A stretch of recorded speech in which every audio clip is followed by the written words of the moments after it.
Hi hello welcome to Big TV. నేను మీ గౌతమి. హనుమంత్ గత కొన్ని రోజులుగా చాలా కాంట్రవర్సీకి గురైన పేరని చెప్పుకోవచ్చు. అయితే ఈ విషయంలోని ఇప్పటికే ఎఫ్ఐఆర్ ఫైల్ అయినట్టు కానీ లేకపోతే వీళ్ళని అరెస్ట్ చేసినట్టు కానీ ఎక్కడ దాఖలాలే లేవు. అందులోని ఈ జూమ్ కాల్లో ఇన్వాల్వ్ అయిన ప్రతి ఒక్కరు కూడా ఏంటంటే ఇవాళ బయటకు వచ్చి క్షమాపణలు చెప్తున్న సందర్భాలు కూడా మనం చూస్తూ ఉన్నాం. అయితే క్షమాపణలు చెప్తే సరిపోతుందా? సో వీళ్ళకి తగిన శిక్షలు అంటూ లేవా? సమాజం ఎట్టిపోతుంది. సో వీటన్నిటి గురించి అయితే తెలుసుకుందాం. ఇవాళ మనతో పాటు సోషల్ యాక్టివిస్ట్ మనోజ నామాల గారు ఉన్నారు. ఆవిడతో మాట్లాడి మరిన్ని విషయాలు అయితే తెలుసుకుందాం. నమస్తే మేడం. నమస్తే గౌతమి. మేడం, హనుమంత్ మనకేంటంటే హనుమంత్ అన్న మనిషి తెలిసాడు కాబట్టి ఇవాళ మాట్లాడుకుంటున్నాం. హనుమంత్ లాంటి వాళ్ళు చాలామంది హనుమంతులు ఉన్నారు ఇవాళ సొసైటీలోని. అండ్ పర్టికులర్గా ఈ యొక్క తండ్రి కూతురి యొక్క రిలేషన్ గురించి ఆయన చెప్పే తీరు కావచ్చు. వీడే కాకుండా నేను వీడు అంటున్నందుకు అందులో ఇన్వాల్వ్ అయిన వాళ్ళందరూ కూడా ఏంటంటే ఒక్కొక్కడు వాడి యొక్క తరహాలోని పంచుకుంటున్నాడు. ఇంకొకడు బయటకు వచ్చి వీడియో కూడా రిలీజ్ చేశాడు కదా, నేను అసలు ఏమీ అనలేదు, కానీ నేను తప్పు చేయనట్టు కాదులేండి అని చెప్తా ఉన్నాడు కదా. ఏది అనకపోయినా సరే ఆ లైవ్ కాల్లోని అంత దారుణంగా మాట్లాడుతున్నప్పుడు ఖండించే అది కూడా చేయలే. అసలు సమాజం ఎట్టిపోతుంది మేడం? ఎందుకని యూట్యూబ్ ఇంత దారుణంగా తయారైపోయింది? ఇలాంటి ట్రోల్స్ కానీ లేకపోతే ఇట్లాంటి రోస్ట్ కామెడీ అని ట్యాగ్ పెట్టుకొని చేస్తున్న వాళ్ళ గురించి ఏం చెప్తారు? యూట్యూబ్ అనేది మంచి వాటికి ఉపయోగపడుతుంది, నేను కాదనట్లేదు. టెక్నాలజీ అప్గ్రేడ్ అయిన సందర్భంగా యూట్యూబ్ అనేది ఒకటి ఇంట్రడ్యూస్ చేయడం జరిగింది. దీంట్లో మంచి మంచి వీడియోలు ఉన్నాయి, ఇలాంటి గలీజ్ వీడియోలు కూడా ఉన్నాయి. కానీ చాలాసార్లు చాలామంది సెలబ్రిటీస్ మీద ఎన్నో ట్రోల్స్ వచ్చినప్పుడు ఖండించటం లేదు. ఈ ఒక్క ప్రత్యేకమైనటువంటి కేసులో ఎందుకు ఇంత రియాక్షన్ వస్తుందని కూడా అనిపిస్తుంది నాకు. ఎందుకంటే ఇంతకుముందు చాలామంది సెలబ్రిటీస్ పిల్లల్ని కానీ చాలా రకాలుగా ట్రోల్ చేశారు. మీకు ఫర్ ఎగ్జాంపుల్ పెరుగుపచ్చడాంటి పిల్లల్ని కానీ, మన యోధ అని ఒక మంచి ఆర్టిస్ట్ ఉంది, ఒక పాప, వాళ్ళ ఫాదర్ ఏదో డ్యాన్స్ వేస్తుంటే వాళ్ళిద్దరు కలిసి దాని మీద ట్రోల్స్ చేయడం కానీ, రోజా కూతురి మీద ట్రోల్స్ కానీ, చివరికి ఐశ్వర్యరాయ్ కూతుర్ని కూడా ట్రోల్ చేశారు. ఎవరిని వదిలిపెట్టలేం మనోళ్ళు. తర్వాత మెగా ఫ్యామిలీలో చాలామందిని ట్రోల్ చేశారు.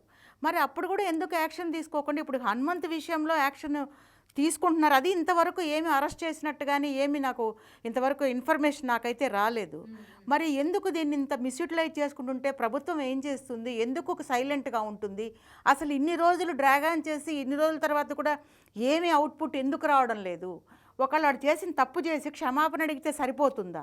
ఒక పెద్ద దొంగతనం చేశానండి నేను మీ ఇంటికి వచ్చి, నేను దొంగనే కదా, సారీ అంటే సరిపోదు కదా, నా దగ్గర ఆ దొంగతనం చేసే లక్షణం నాకు ఉంది కదా. ఈ బ్యాడ్ వీడియోస్ పెట్టే ఐడియా అదేమంటారు, డార్క్ వీడియోస్, డార్క్ కామెడీ అంటారు. నువ్వు హెల్దీ కామెడీ చేసుకోవచ్చు కదా.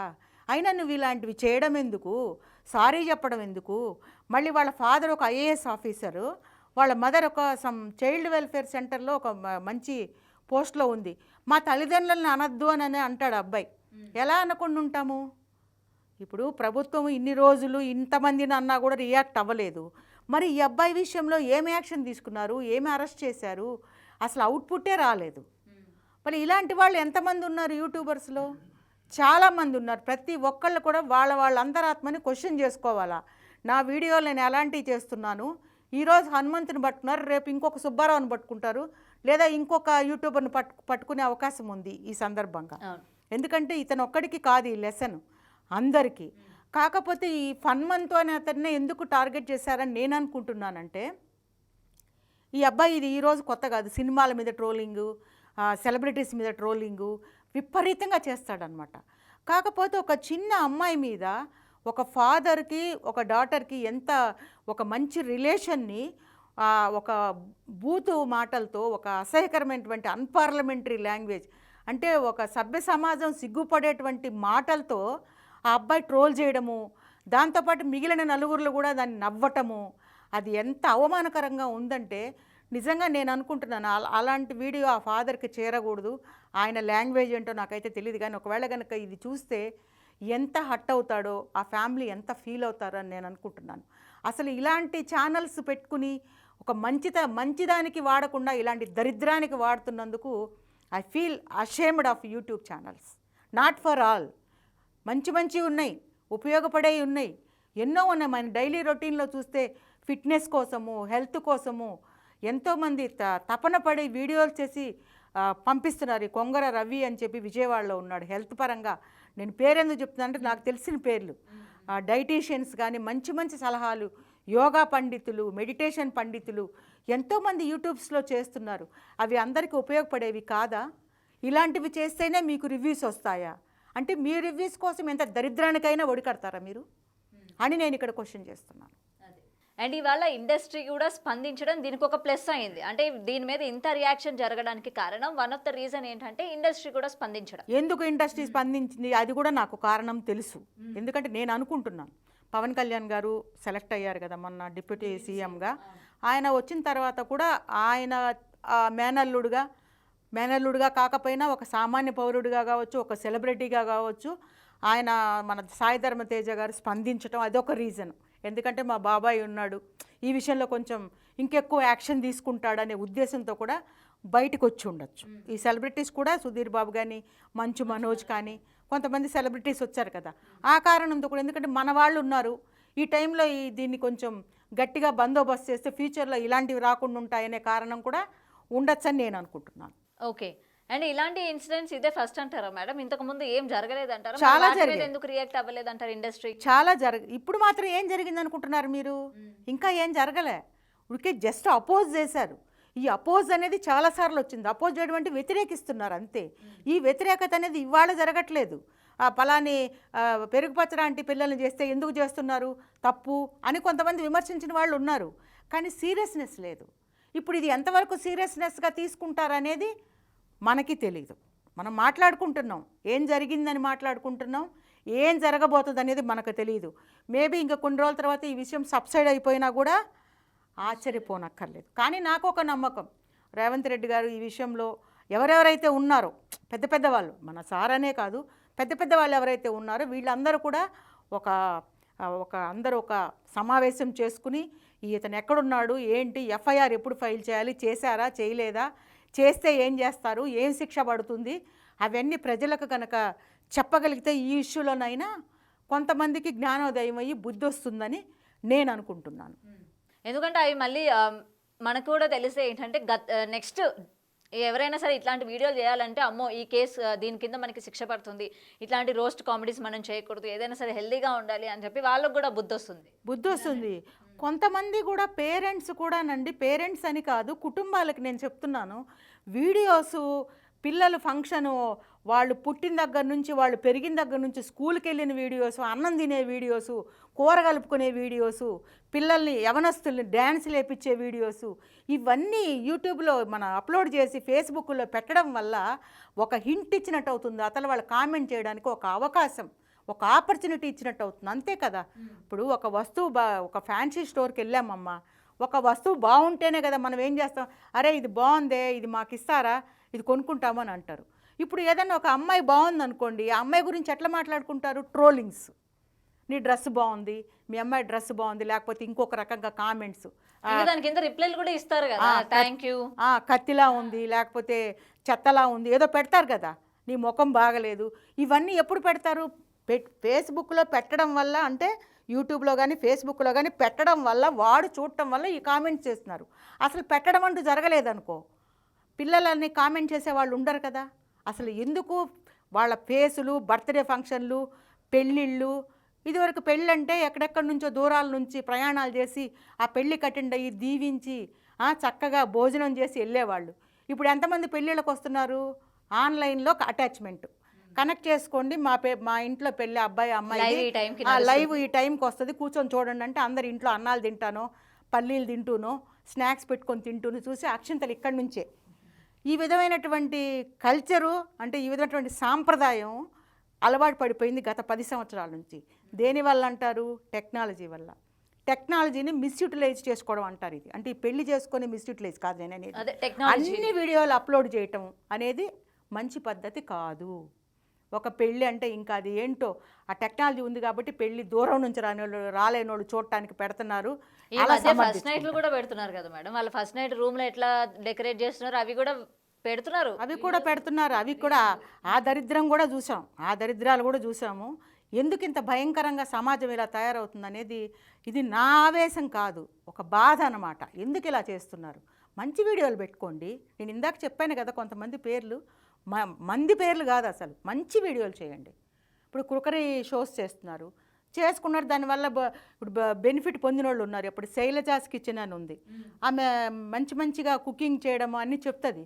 దానివల్ల కొంతమంది బ్యాచిలర్స్ చూసి నేర్చుకుంటున్నారు. సింపుల్గా చెప్తుంది ఆవిడని నేను ఐ అప్రిషియేట్ హర్. ఎందుకంటే కష్టపడి పైకి వస్తున్నారు వీళ్ళందరూ. పెరుగు పచ్చడి అంటే ఆమె ఎలాంటిదన్నా కానివ్వండి, ఆమె లైఫ్ స్టైల్ ఏమన్నా కానివ్వండి, ఆమె కష్టపడుతుంది, చేస్తుంది. యూట్యూబ్లో వీడియో చేయడం అంటే అంత ఈజీ ఏం కాదు. బట్ చేస్తున్నారంటే ఆడవాళ్ళు ఏదో ఒకటి చేసుకొని కష్టపడి పై వృద్ధిలోకి వస్తున్నారు. మీకు చేతనైతే మంచి వీడియోలు చేసుకోండి. ఇలాంటి ఒక తండ్రి కూతుళ్ళ మధ్య ఒక సంబంధాన్ని అంత చండాలమైనటువంటి మాటలతో, ఒక అసభ్య పదజాలాన్ని వాడుకుంటూ, వెకిల్ నవ్వులు నవ్వుకుంటూ అలాంటి వీడియోలు పెట్టడము తప్పు. అండ్ ఇంకొకటి మేడం, ఆ జూమ్ కాల్లో ఉన్న వాళ్ళు ప్రజెంట్ అదర్ కంట్రీస్లో ఉన్నారు అనేది కూడా తెలుస్తుంది. ఎక్కడన్నా ఉండని అమ్మా, ఇమ్మీడియట్గా వాళ్ళ విషయంలో యాక్షన్ తీసుకొని అది పబ్లిక్కి తెలియచేస్తే బాగుంటుంది. ఎందుకంటే ఇంకొకళ్ళకి భయం ఉంటుంది, మేము ఇలాంటి వీడియోలు చేయకూడదు, చేస్తే ఇలా ఉంటుంది యాక్షన్ అని. సీరియస్గా తీసుకున్నా భయపడి స్టాప్ చేస్తారు కనీసం ఇప్పటికైనా. లేదంటే ఇది ఇలా చూసి చూడనట్టు వదిలేశారనుకోండి, యథా రాజా తదా ప్రజ. ఇంతకంటే దారుణమైనటువంటి వీడియోస్ కూడా ఉన్నాయి. కానీ ఒక తండ్రి కూతురు మీద మాత్రం ఇంత భయంకరమైనటువంటి వీడియో నేనైతే ఎప్పుడు చూసినట్టుగా అలాంటి కామెంట్స్ నేను విన్నట్టుగా నాకు అంత జ్ఞాపకం లేదు. మరీ నేను యూట్యూబ్ని అస్తమాలు చూడను కదా, నేను అలాంటి వీడియోలు నేను ఇట్లా బయటికి రావడం అనేది నేను చూడలేదు. అదే మేడం, ఇంకొకటి చెప్పాలనుకుంటున్నాను. అండ్ రీసెంట్గా నేను కూడా రీల్స్ అవి చూస్తూ ఉంటాం కదా, అందులో చిన్నపిల్లలకి ఏంటంటే పేరెంట్స్కి సంబంధమే ఉండదు. వాళ్ళు వెనక నించొని చూస్తూ ఉంటారు, ఈ పిల్లలు ఫోన్ పెట్టుకొని రీల్స్ చేస్తూ ఉంటారు, ఏం మాట్లాడరు. ఆ యొక్క కమెంట్స్ చూడాలి అసలు దారుణంగా దారుణం. వాళ్ళ పిల్లలకి వచ్చేసరికి ఒక 4th క్లాసో 5th క్లాసో 6th క్లాస్ మహా అయితే అంతే. వాళ్ళకి ఫోన్ ఆపరేట్ చేయడం వచ్చు, రీల్స్ అప్లోడ్ చేయడం వచ్చు, రీల్స్ ఎలా చేయాలో తెలుసు, ఎట్లాంటి ఎఫెక్ట్స్ పెట్టుకోవాలో తెలుసు, ఇవన్నీ తెలుసు. చదువు కంటే ముందు అది నేర్చుకుంటున్నారు పిల్లలు. మీరు 1 year అబ్బాయి, మీరు ఆయనకి పాలు ఇవ్వకపోయినా ఏం బాధపడాడు, వాడు పాలు ఆకలేసినా కూడా ఏం బాధపడాడు. సెల్ ఫోన్ చేతిలో ఉంటే అది లాక్కొని చూడండి, అన్నం కూడా తిండు. సెల్ ఫోన్ చేతిలో పెట్టుకొని ఆడతాడు దాంతో. 1 year కూడా ఉండదు వాడికి. మీరు అది లాక్కొని ఫుడ్ పెడితే తిండు. ఆ చేతిలో ఉండగా అది ఆడుకుంటూ ఉన్నప్పుడు అన్నం పెడితే మాత్రం తింటాడు. అంటే ఆ విధంగా పిల్లలకి మనము ఈ యొక్క సెల్ ఫోన్ అలవాటు చేసేసాం పిల్లలకి. దాంతో వాళ్ళు రీల్స్ చేస్తారు, డ్యాన్సులు వేస్తారు, అన్నీ ఇంకా వాళ్ళు చేసే యాక్టివిటీస్ అన్నీ కూడా పెట్టి రివ్యూస్ కింద కామెంట్స్ చదువుకోవడానికి. దానికే టైం సరిపోతుంది. ఇంకా చదువుకునేది ఎప్పుడు? తల్లిదండ్రులు టైం స్పెండ్ చేసేది ఎప్పుడు? ఒక కుటుంబం అనేదాన్ని, కుటుంబ వ్యవస్థ, అన్నం కలిసి తినడం అందరూ, అది ఎక్కడ ఉంది ఇప్పుడు? ఎవరి లైఫ్ ఇప్పుడు. అన్నం తిందు రారా అన్నం అనుకోండి, ఒక కొడుకుని ఒక తల్లి పిలిచింది అనుకోండి, ఒక చిన్న 7th క్లాసో 8th క్లాసో, నేను బిజీగా ఉన్నాను మమ్మీ అంటాడు. వాడు సెల్ ఫోన్తో బిజీగా ఉంటాడు, భోజనానికి రాడు, నేను తర్వాత తింటా. ఆడపిల్లలు కూడా అంతే. ఇంకా ఆడపిల్లలంటే ఇంక చెప్పనక్కర్లేదు, వాళ్ళ సకల కళలన్నీ కూడా దాంట్లో ప్రదర్శించి రకరకాల స్టిల్స్, పోజులు, అది చూసిన తర్వాత కింద దరిద్రపు కామెంట్స్, మళ్ళీ కాంప్లిమెంట్స్గా తీసుకోవడం. మళ్ళీ ఆ యొక్క నెగిటివ్ కామెంట్స్ మీద కూడా వీళ్ళు మళ్ళీ వీడియోస్ చేసి పెడతారు. నెగిటివ్ కామెంట్స్ దయచేసి పెట్టకండి. ఆ నెగిటివ్ కామెంట్స్కి మళ్ళీ కన్నీళ్ళు పెట్టుకోవడం. నేను ఈ విధంగా పెడితే చూసి నన్ను ఇట్లా అన్నారు అట్లా అన్నారు. ఎందుకంటారు? నువ్వు పెట్టే వీడియోలు అలా ఉన్నాయి. మరి ఆ దరిద్రాన్ని చూసి తట్టుకోలేక ఎవడో నెగిటివ్ కామెంట్ పెట్టాడు అనుకోండి, అది చూసి మళ్ళీ బోరుమని ఆడవటం. అవసరమా ఇవన్నీ? అసలు సెల్ ఫోన్ అవసరమా? ఒక డిగ్రీ స్థాయికి వచ్చే వరకు కూడా సెల్ ఫోన్ ఇవ్వడం అవసరమా? అది కంట్రోల్ లేదు, దాని మీద కంట్రోల్ అనేది లేదు. అసలు ముందు సెల్ ఫోన్ అనేది పిల్లలకి ఎలా వాడుకోవాలి, ఎప్పుడు ఇవ్వాలి, ఇవన్నీ నేర్చుకోవాలి ఫ్యామిలీస్లో. అప్పుడే కుటుంబాల్లో కొంచెం మార్పు వస్తుంది. సెల్ ఫోన్ అడిగిన వాళ్ళందరికీ కొనిచ్చేస్తాను. 10th క్లాస్ పాస్ అవగానే సర్ప్రైజ్ గిఫ్ట్ సెల్ ఫోన్. కొడుకు ఇదిగో నాన్న నీకు అడిగేవగా సెల్ ఫోను, తల్లిదండ్రులే కొనిచ్చేస్తున్నారు లక్షలు పెట్టి పిల్లలకి. వాళ్ళకి ఇంకా అదుపేముంటుంది? ఓహో మా డాడీ మా మమ్మీ నాకు గిఫ్ట్ ఇచ్చారంటే నన్ను ఎంజాయ్ చేయమనే కదా. నువ్వు మంచిదానికి ఎక్కడ వాడుతున్నావు దాన్ని? సకల దరిద్రాలుగా వాడుతుంటివి నువ్వు. నీకు అన్నీ తెలిసిపోతుండే సెల్ ఫోన్లో.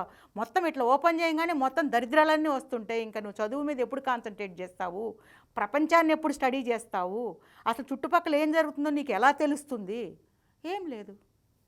అండ్ ఇప్పుడు ఈ హనుమంత్ కేసులో కూడా మనం ఈ సెల్ ఫోన్స్ గురించి వీటన్నిటి గురించి మాట్లాడుకుంటున్నాం కదా, చూసే వాళ్ళు ఉండబట్టి ఇలాంటి వాళ్ళు చేస్తున్నారు అనుకోవచ్చా?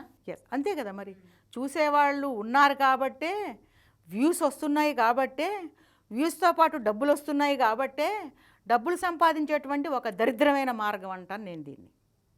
మంచి మంచి పనులు చేయమని ఇందాక చెప్పా కదా మీకు. అలాంటి మంచి పనులు చేస్తే వ్యూస్ కూడా వస్తాయి. అంత మంచి పనులు చేస్తే వ్యూస్ వస్తాయి. అది తెలియదేమో వీళ్ళకి.